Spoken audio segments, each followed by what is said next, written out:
With the crisis engulfing America and now spreading worldwide. London, Berlin and Copenhagen, just some of the cities standing in solidarity with demonstrators in the wake of the death of George Floyd, an unarmed black man who was killed by police in Minneapolis. In the United States overnight, curfews have been breached by hundreds, buildings trashed, looted and set alight. Let's go live to our team of reporters. And first to Tim Avia, who joins us from Minneapolis, where it all began. And Tim, police and military are trying to exert their control over the situation. How are they doing?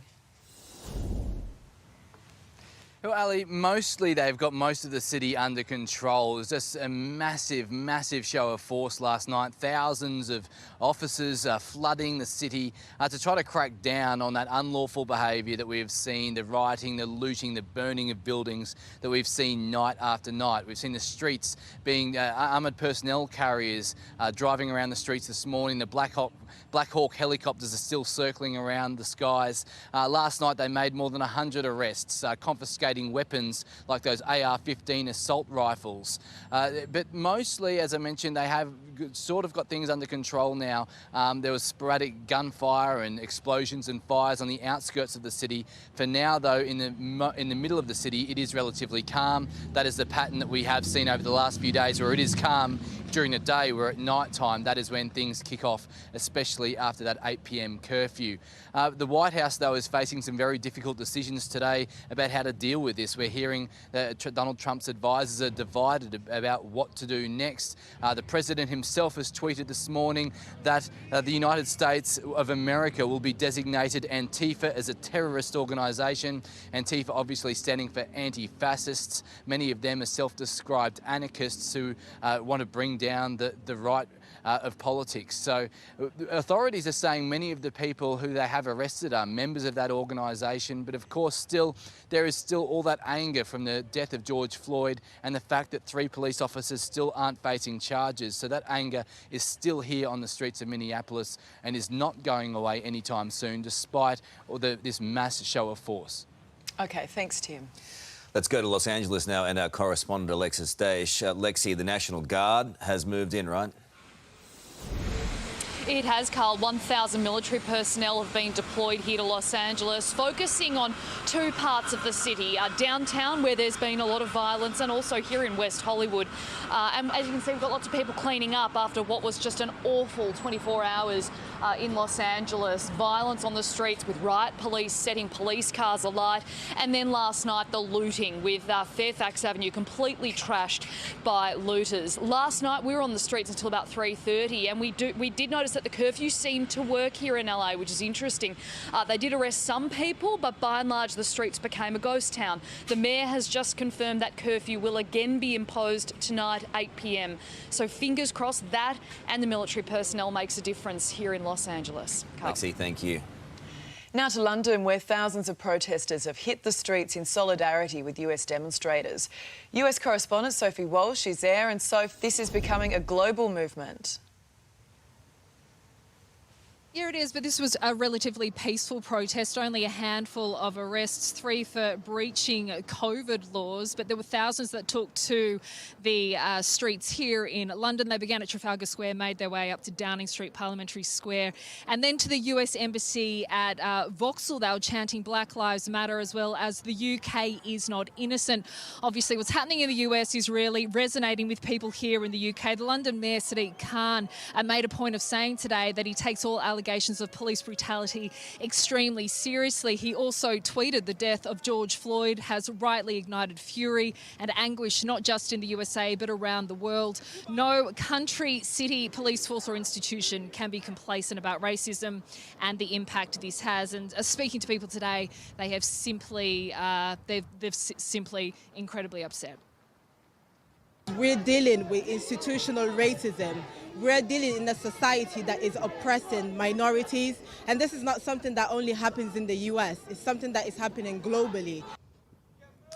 And that show of solidarity is spreading right across Europe. There were similar protests in Copenhagen as well as Berlin, where they held placards saying, "Please stop killing us." More demonstrations are expected in coming days. Ali?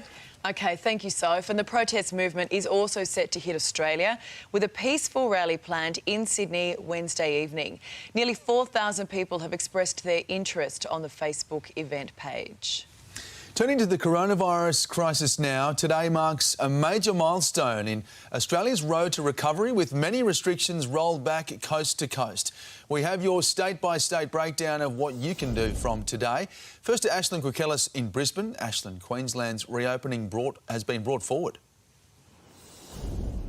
Yeah, that's right, Alex. Stage 2 of easing restrictions begins here in Queensland today. It was only announced yesterday that this would happen. It's 2 weeks ahead of schedule thanks to low case numbers here in the Sunshine State. From today, Queenslanders can not only travel anywhere within the state, we're actively being encouraged to do so to help the struggling tourism industry. Pubs, clubs, restaurants and cafes can have up to 20 people at a time now. That same number applies for private gatherings in homes. And from today, gyms, cinemas and churches can reopen. For now, though, Alex, Queensland border remains closed. Ashlyn, thank you. New South Wales will also look a whole lot different today, with many pubs and restaurants tipped for a revival. Sydney Today reporter Gabrielle Boyle has all the details for us. Gabby, good morning to you. Beauty salons will also open today. Yeah, thank goodness, Carl. I am in desperate need of a mani-pedi, like so many women across New South Wales. Closed for a couple of months now, so we'll see beauty salons reopen so you can go and get your nails done, get a facial. Pubs and clubs, restaurants and cafes will also further opening that lifting of the restriction from 10 people to 50 people. So we'll certainly see a lot more people out and about having something to eat and drink. As for functions, things like weddings, well, that's still limited to 20 people. You will be able to have 50 people come and pay their respects at a funeral, and places of worship are now open to up to 50 people. Museums, libraries and zoos will also reopen, of course, maintaining those social distances. Pools will also be able to reopen. It will be one person per lane in those circumstances. But arguably the most important and most significant change that we're going to see in New South Wales as of today, regional travel is back on the cards. Great for our tourism sector, Carl. Sure is. Badly needed. Gabby, thank you. Let's go now to Christina Hearn at Melbourne's Chapel Street, where cafes and restaurants are preparing to open their doors. And Chris, when will it happen? Ali, good morning. Well, as of midnight last night, cafes, restaurants and pubs can have seated customers once again. Cafe Kachina here on the popular Chapel Street was the first in the state to fling open its doors at the stroke of midnight to some very eager customers. Of course, you can only have 20 customers at any one time, so some restaurants have got quite creative in how they are filling the empty spaces. Overnight stays allowed once again. Beauty salons can open their doors, and two of Melbourne's biggest attractions, the zoo and aquarium, welcoming visitors once again. Ali? It is good news. Thanks, Chris. Let's go to Natasha Kramer in Adelaide now, where the city is leading the nation in lifting restrictions. Natasha, good morning. Gyms are going to open their doors for the first time in more than 2 months. They certainly are, Alex. This one behind me will be one of the first in Adelaide, with hosting a class in less than half an hour, and it will be capped with 80 people depending on spaces with gyms, but I'm sure there'll be many people excited to get back to their fitness. Along with this will be galleries, museums and cinemas. Beauty salons will also be allowed to reopen, and perhaps one of the most popular restrictions being eased today is being able to go back to the pub or a bar for a drink without food, but those patrons will need to be seated. Alex? Natasha, thank you. Meantime, on the West Coast, an easing of travel restrictions has already seen a resurgence of the WA tourism industry. Jacqueline Robson has the details from Perth. Bright and early there. Jacqueline, good morning to you. Things are starting to feel much more normal, right? Carl, we were given a taste of freedom for WA's long weekend. Regional borders were pulled down just in time for locals to get away for the long weekend, heading south to our wine region for many of them. But it's also welcome relief for the tourism operators stuck outside of Perth's border bubble. The biggest party will be this coming weekend when WA eases its restrictions to gatherings of up to 100. Gyms will reopen, beauticians, the zoo and cinemas. WA is also reducing its 4 square metre rule, which will mean that WA's bigger pubs will be able to be reopened.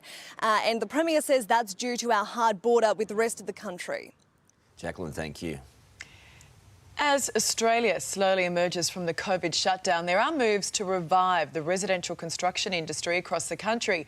Kerry Axley joins us now from Canberra. And Kerry, this could mean jobs. Yeah, Ali, this is about saving jobs. The Reserve Bank Governor warned that there are industries which were largely unaffected during the shutdown period, but they're now facing trouble because pipeline projects are drying up. The construction industry is one of those. The Masters Builders Association has warned that thousands of jobs are at risk. The government is expected to announce assistance, which it hopes will act as economic stimulus as well. It's expected that announcement will come later this week. The Prime Minister confirmed last week that the plan is being worked on. It could include grants to build new houses or to renovate existing ones. The Australian newspaper is reporting it could see eligibility for the first home buyer scheme expanded. That would require the states to be on board as well, Ali. OK, thanks, Kerry. There are talks that Australia may join the G7 summit. US President Donald Trump calling for an expansion of the intergovernmental organisation, saying he would offer Australia an invitation alongside Russia, South Korea and India. While the event has been rescheduled to later in the year, the Morrison government has indicated it would welcome the offer. The fate of the coronavirus-stricken livestock ship docked in Western Australia is expected in coming days. Al Kuwait's operators want a special exemption to leave Australian waters to transport 56,000 sheep to the Middle East, despite the government's ban on live exports from Tuesday. The ship has been stationed at Fremantle Port since May 22 after almost half of its crew tested positive to COVID-19. Just days after frontline workers' 2.5% pay rises were taken off the table in New South Wales, some public servants look set to get a one-off payment of $1,000. As a result of the pandemic, the New South Wales government announced the wages of over 400,000 workers, including police, nurses, teachers and paramedics, would be frozen last week. Victoria has been issued with a severe weather warning today. Damaging winds are expected as a cold front moves across the state. Melbourne is just one of the areas predicted to be in the eye of the storm, with winds averaging 50 to 60 kilometres an hour, likely to set in by this afternoon. A moment in history this morning as SpaceX astronauts successfully docking at the International Space Station, marking the beginning of a new era of space flight. Emily McDonald has this report. Hurtling through space and looking down at Earth. As we're flying at about 17,500 miles an hour around the planet, getting pretty close to ISS. After 19 hours, this is the moment astronauts Robert Behnken and Douglas Hurley have been waiting for. Soft capture complete. Dragon in. Soft capture confirmed. Stand by for retraction and docking. Endeavour, this is Houston. Bob and Doug, welcome to the International Space Station. The two astronauts receiving a hero's welcome. We have Bob Behnken from SpaceX Demo 2 mission entering the International Space Station, followed by Doug Hurley. And what do you say after all of that? Just excited to be back in low Earth orbit again. Wow, what a moment on Sunday morning. It was almost overshadowed, wasn't it, a little bit by everything happening. I think it was probably a nice way, a bit of laughter and a bit of lightness, and it's just a magnificent thing to see them go all that way. 19 hours are ahead of schedule. Yeah. It's a long time without a toilet stop, and just I thought it was magnificent. And given what's happening in America right now and around the world, it was a sign of things that we can do right. I still can't believe you can get to the International Space Station quicker than you can, you know, Australia to London. Yeah. I do kind of like it though.